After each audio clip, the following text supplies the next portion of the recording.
સ્થળ પર બે પક્ષોના ઉમેદવારો માટે પ્રચાર, એક જ પ્રસંગમાં ભાજપ કોંગ્રેસ માટે પ્રચાર। બનાસકાંઠાના ધાનેરામાં એક સામાજિક પ્રસંગમાં જોવા મળ્યો આવો રંગ। ધાનેરામાં રબારી સમાજનો એક સામાજિક પ્રસંગ હતો, જેમાં ઠાકરસિંહ રબારીએ કોંગ્રેસ ઉમેદવાર જ્ઞાનીબેન ઠાકોરને વોટ આપવા માટે અપીલ કરી। સમાજનું ગૌરવ છે। આમ તો શિક્ષક હતા અને બહુ સમાજ માટે સેવા કરી છે।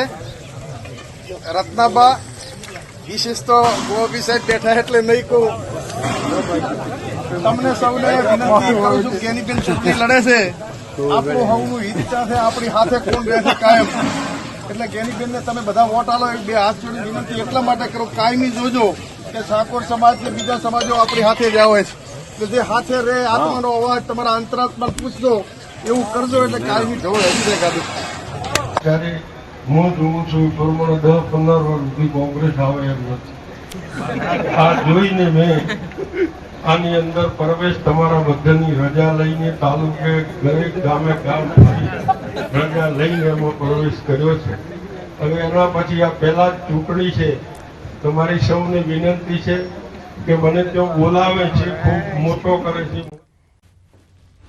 તો રૂપાલા વિવાદમાં દાતા રાજવી પરિવારનું નિવેદન સામે આવ્યું। ક્ષત્રિય સમાજ રાજકીય હાથો ન બને, ન્યૂઝ 18 સાથે રિતિરાજસિંહની ખાસ વાતચીત। કેટલાક પોતાનો મનસૂબો પાર ન પાડે તેની તકેદારી રાખજો।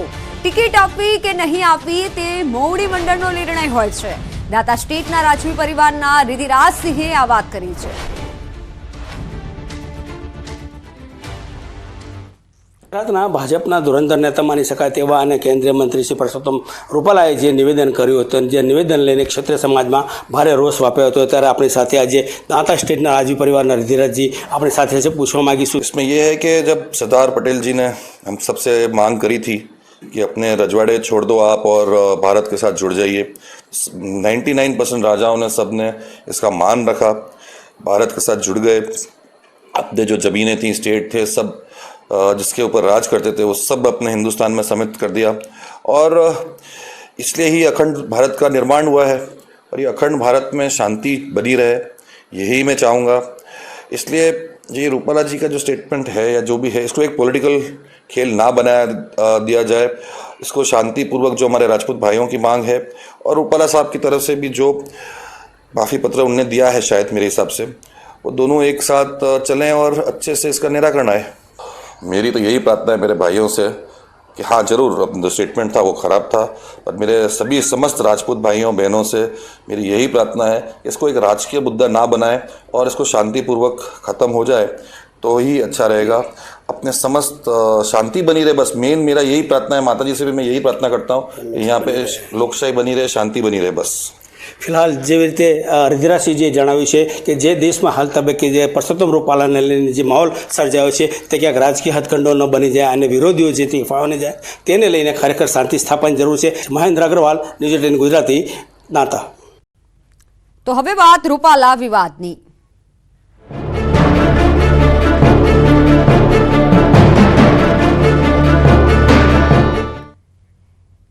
મહેસાણામાં પણ પરસોત્તમ રૂપાલાના વિરોધમાં ક્ષત્રિય સમાજ મેદાનમાં ઉતર્યો છે। રૂપાલાએ માફી માંગ્યા છતાં ક્ષત્રિય સમાજ હજુ પણ રોષમાં છે। કડીમાં રાજપૂત સમાજે કડી પ્રાંત ઓફિસરને આવેદનપત્ર આપી રોષ વ્યક્ત કર્યો છે।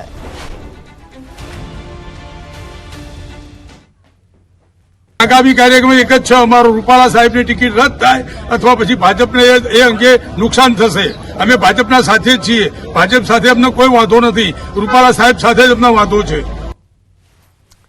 રાજકોટમાં પરસોત્તમ રૂપાલાના નિવેદનનો મામલો, ક્ષત્રિય સમાજના વકીલોએ જિલ્લા કલેક્ટરને આવેદનપત્ર આપ્યું।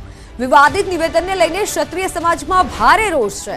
સુપ્રીમ કોર્ટ સુધી જવાની સમાજે તૈયારી બતાવી છે। વકીલનું કહેવું છે કે કોઈ રાજકીય પાર્ટી સામે વાંધો નથી, કોઈ સમાજ સામે પણ અમને વાંધો નથી। રૂપાલા ખુદ ટિકિટ જમા કરાવે તેવી માંગ कराई છે। આ બાબતે જે રૂપાલા સાહેબે જે ટિપ્પણી કરી છે અને જે ક્ષત્રિયો સમાજમાં બેન દીકરીઓ વિશે જે ટિપ્પણીઓ કરી છે એનો રોષ ભરપૂર છે। એની સામે અમે લડત આપવા માટે અડીખમ છીએ। સુપ્રીમ કોર્ટ સુધી જો લડવું પડે તો એના ખર્ચ સહિત પણ અમે લડીશું। રૂપાલા વિવાદમાં હવે પોસ્ટર વોર શરૂ થઈ ગયું છે. મોરબીમાં ક્ષત્રિય આગેવાનોએ વિરોધમાં પોસ્ટર વોર શરૂ કર્યું છે. મોરબી જિલ્લાના ક્ષત્રિય સમાજ બહુમતી ધરાવતા વિવિધ ગામોના પોસ્ટર વાયરલ થયા છે. ભાજપ પ્રચારકોને ગામમાં પ્રવેશ ન કરવાના લખાણોવાળા પોસ્ટરો વાયરલ થયા છે. વગાસિયા, લુંટાવદર, ગુંગણ, સાદુરકા, મોટી વાવડી, વવાણિયા ગામમાં આવા પોસ્ટર વાયરલ થયા છે. તો સાદુરકા ગામે પરસોત્તમ રૂપાલાના વિરોધમાં પોસ્ટર વાયરલ થયા છે.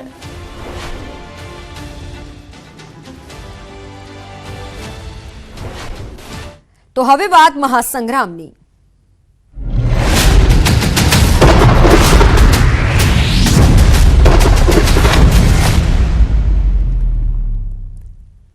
આણંદમાં ભાજપનું બૂથ પ્રમુખ સંમેલન યોજાયું, જેમાં પ્રદેશ અધ્યક્ષ સી.આર. પાટીલ ઉપસ્થિત રહ્યા. અમૂલ ડેરીના સરદાર પટેલ હોલમાં મળેલા સંમેલનમાં મોટી સંખ્યામાં ભાજપના બૂથ પ્રમુખ હાજર રહ્યા. પાટીલે સંબોધન દરમિયાન બૂથ પ્રમુખોનો ઉત્સાહ વધાર્યો અને જંગી લીડથી ભાજપની જીતનો મંત્ર પણ આપ્યો. પાટીલે બૂથ કાર્યકરોને મહત્તમ મતદાન કરાવવા માટે અપીલ કરી. સાથે બૂથ પ્રમુખોને સતત કમિટીની મીટિંગ કરવાની પણ સલાહ આપી. એટલે 2,22,00,000 આનું જે મતદાન થઈ જાય ને, તો મને ન લાગ્યું કે આ જે કોંગ્રેસના ઉમેદવારો જે 26 ઉભા રહેશે ને, એની ડિપોઝિટ ના બચે. અમરેલી બેઠકથી ભાજપ ઉમેદવાર સામે નારાજગીની વાતને ભાજપે રદિયો આપ્યો છે. સીએમ સાથે અમરેલીની મુલાકાતે આવેલા ભાજપના પ્રદેશ ઉપાધ્યક્ષ ભરત બોગરાની પ્રતિક્રિયા સામે આવી.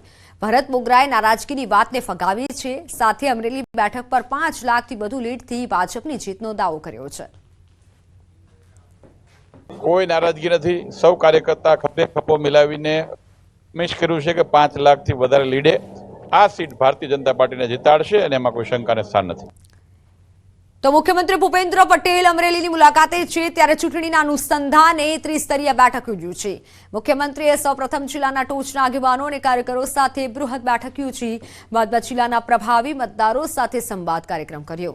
સીએમએ જિલ્લાના 5 ધારાસભ્યો અને મહત્વના આગેવાનો સાથે એક ખાનગી બેઠક પણ યોજી, જેમાં ચૂંટણીલક્ષી માર્ગદર્શન આપવામાં આવ્યું. સીએમની સાથે કાર્યક્રમમાં પ્રદેશ ભાજપ ઉપાધ્યક્ષ ભરત બોગરા પણ ઉપસ્થિત રહ્યા. આ કાર્યક્રમમાં અમારા સંસદ સભ્ય શ્રી નાણભાઈ કાછડિયા, સૌ ધારાસભ્યશ્રીઓ, સંગઠનની ટીમ અને જિલ્લાના સૌ મુખ્ય લોકો સાથે ચર્ચા વિચારણા કરીને ખૂબ પોઝિટિવલી 2024માં આદરણીય સી.આર. પાટીલ સાહેબની જે નેમ છે 5 લાખથી વધારે લીડે સીટો જીતવાની, એમાં અમરેલીનું કમળ પણ ઉમેરાય એવી સૌએ પ્રતિજ્ઞા લીધી છે.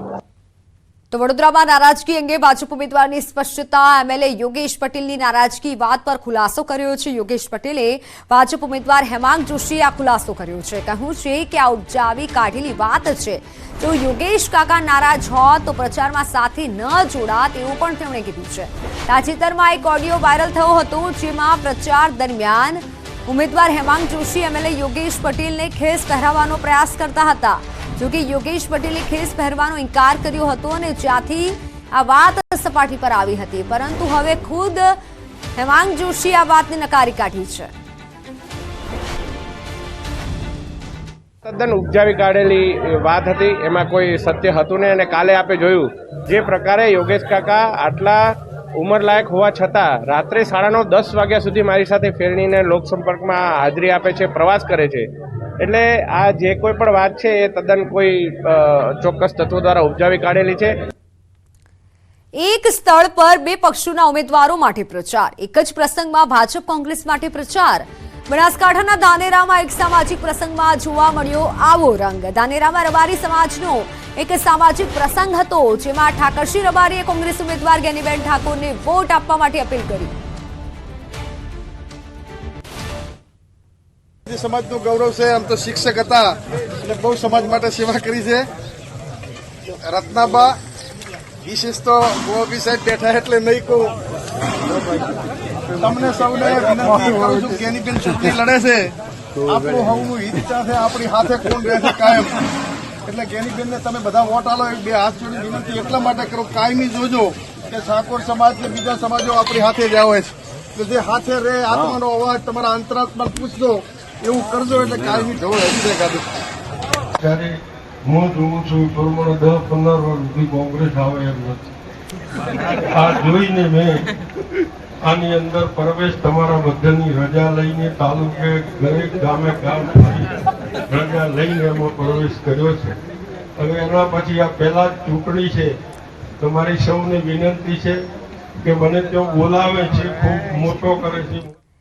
તો હાલ સમાચારોમાં સમય થયો છે વિરામનો. નજર કરીએ ટોપ 3 હેડલાઇન્સ પર.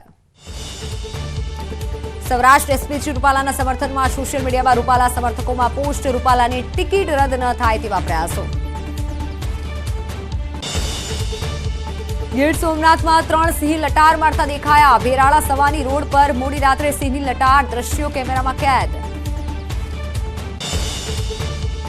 ખંભાળિયામાં જ્વેલર્સ પર લૂંટના ઈરાદે 3 લોકોનો હુમલો, વેપારી ઈજા થતા સારવાર હેઠળ.